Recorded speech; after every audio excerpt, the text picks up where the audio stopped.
जय जिनेंद्र दर्शकों, स्वागत है आप सभी का इस विशेष प्रसारण श्रृंखला में।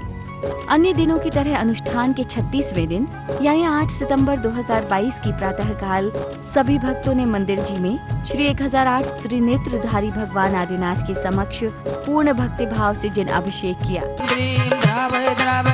ओम नमो पवित्रने सर्वोदिरसेन जिनाभिषेक सिंचामि स्वाहा जिनेन्द्राधिपति सर्वोदिरस की धारा देवे देखे ताके करे मनि की जय।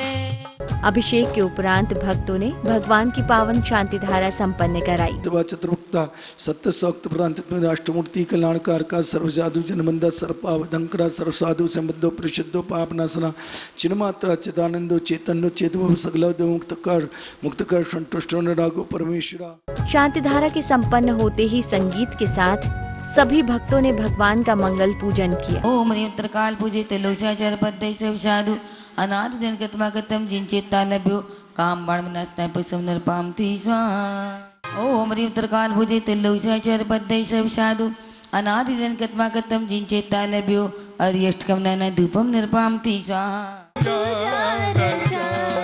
रत्ना से त्रिशूल से अर्च कर्म नष्ट कर डाले केवल ज्ञान तिजानी तुखला वे ही हम सब के रखवाले। पूजन के बाद आर्यिका रत्न श्री विधाश्री माता जी के मंगल प्रवचन हुए। कल अपना चला था कि ज्ञान से ही वैराग उत्पन्न होता है।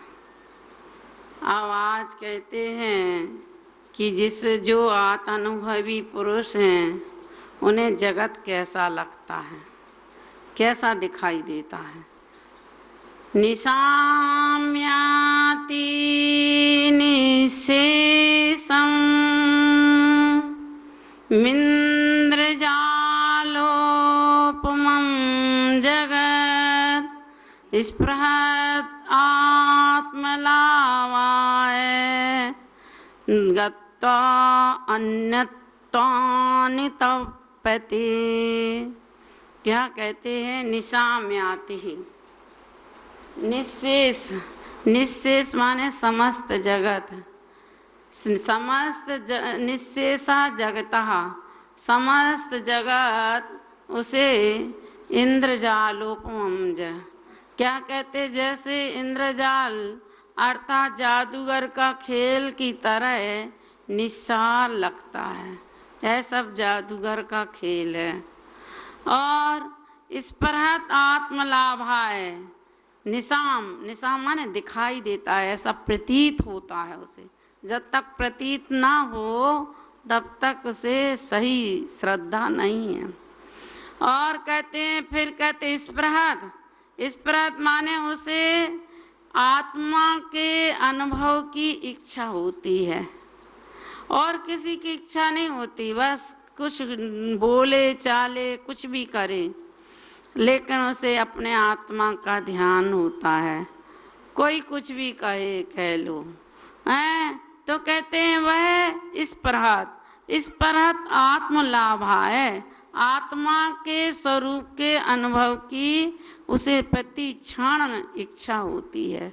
और गत्ता अन्यतानुतप्यते है, कहते हैं आत्मा के सिवाय अन्य जगह यदि उसका मन जाता है तो वह गत्ता माने जाता है तो अनुतप्यते, कहते हैं संतप्त और व्याकुल हो जाता है। कहते हैं जब आत्मा का अनुभव होता है, आत्मा की अनुभूति होती है उसे, तो सारा जगत जादूगर के समान, जैसे इंद्रजाल अपना बिछाकर जादूगर अपनी विद्या के बल से वह रुपयों का ढेर भी दिखाई दे देता है और फलों का ढेर भी दिखाई दे देता है। और जब वह जाल खत्म हो जाता है या जादू का अंत हो जाता है तो वही दीन और दरिद्री जैसा दिखाई देता है।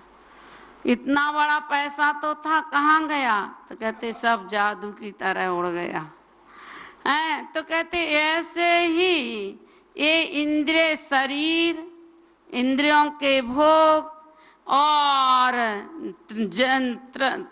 कहते जंगम और दृश्य आदृश्य स्थावर जंगम जितने भी दिखाई दे रहे हैं, सुनाई दे रहे हैं, अनुभव में आ रहे, वे सब इंद्रजाल के समान निस्सार हैं। ऐसा विचार करता है वह। और कहते इस परहत माने अब उसकी दृष्टि बदल गई। कहते दृष्टि बदलते ही सृष्टि बदल जाती है। कहते हैं ना, नजरें तेरी बदली तो नजारे बदल जाते हैं, किश्तियों ने बदला रुख तो किनारे भी बदल जाते हैं। कहते हैं यदि जैसा वस्तु का स्वरूप है वह वैसा तो उसे दिखाई देता नहीं है, और जैसा दिखाई देता है वैसा वस्तु का स्वरूप है नहीं।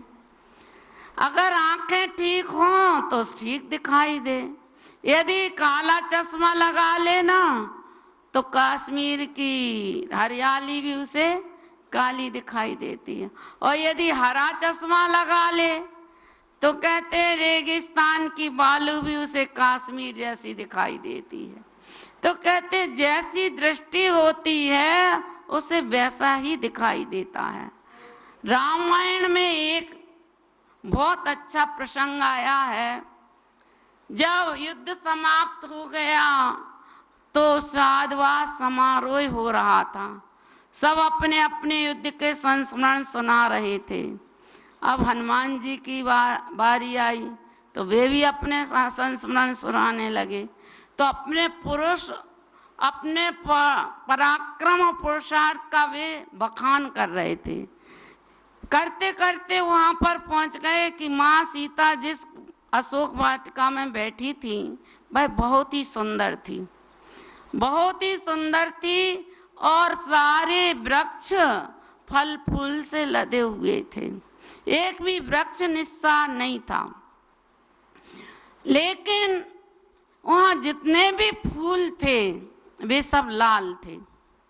अब एक बार सुन लिया, दो बार सुन लिया, तीसरी बार सीता कहती रुको हनुमान जी, वहाँ के वृक्ष सारे फूल लाल नहीं थे, सफ़ेद थे। तुम तो एक दिन के लिए गए थे, मैं तो बहुत दिन तक रही हूँ।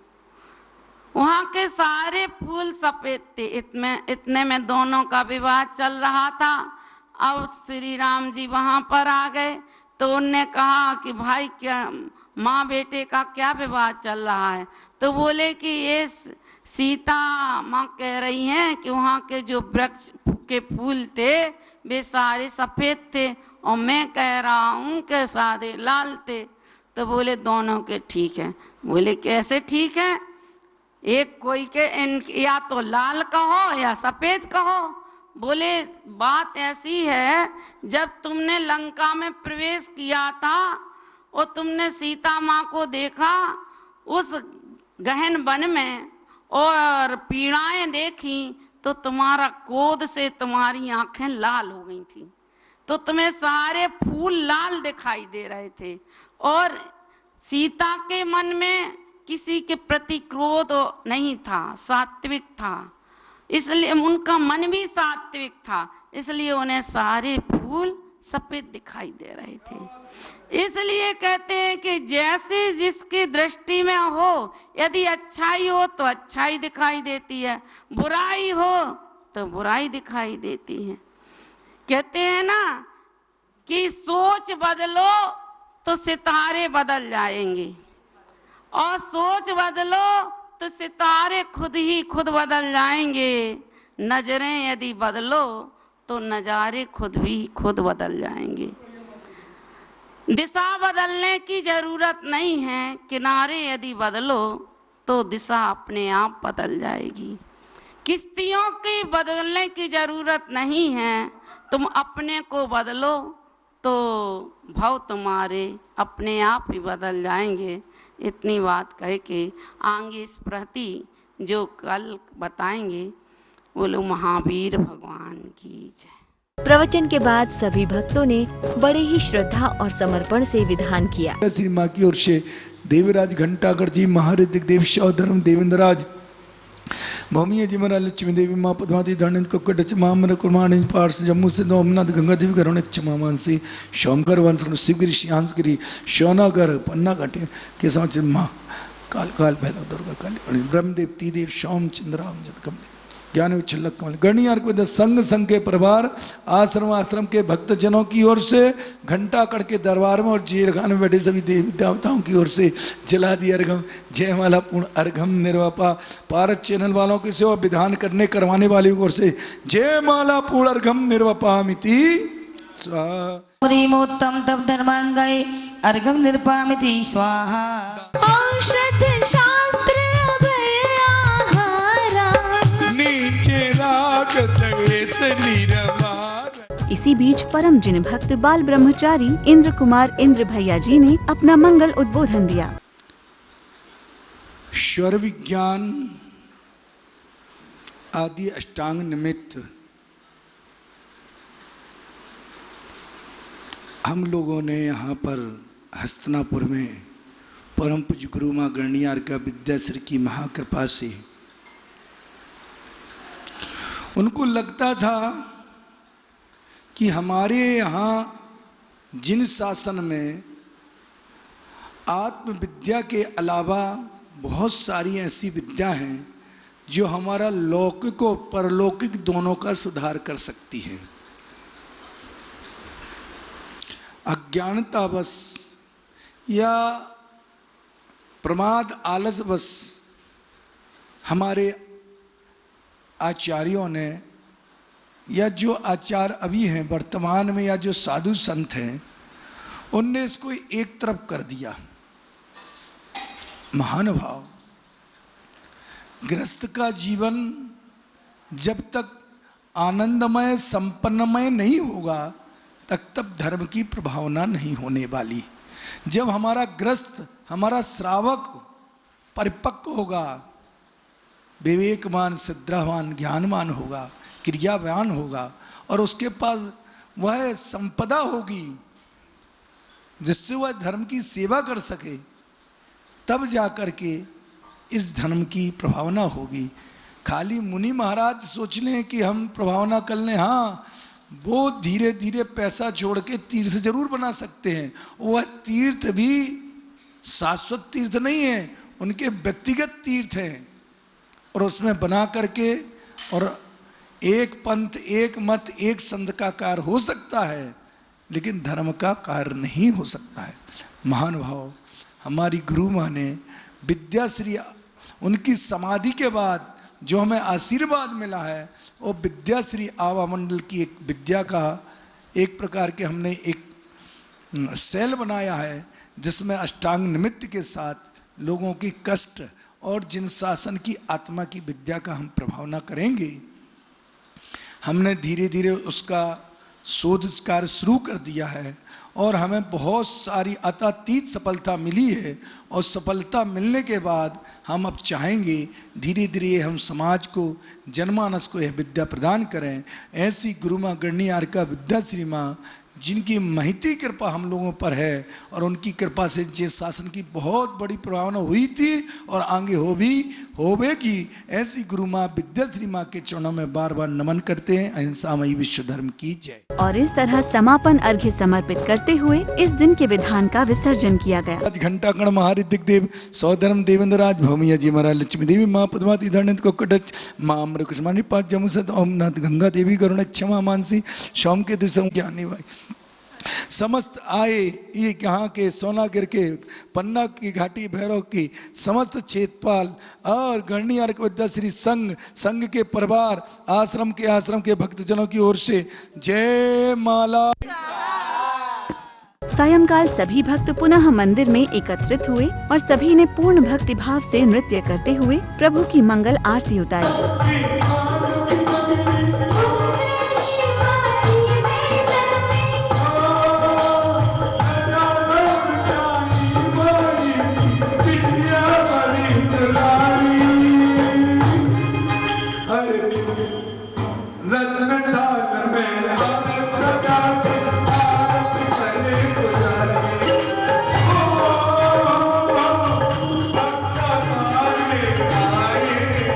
और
तो दर्शकों, इसी के साथ अब वक्त हो चला है आपसे विदा लेने का। अभी के लिए दीजिए आज्ञा। जय जिनेंद्र।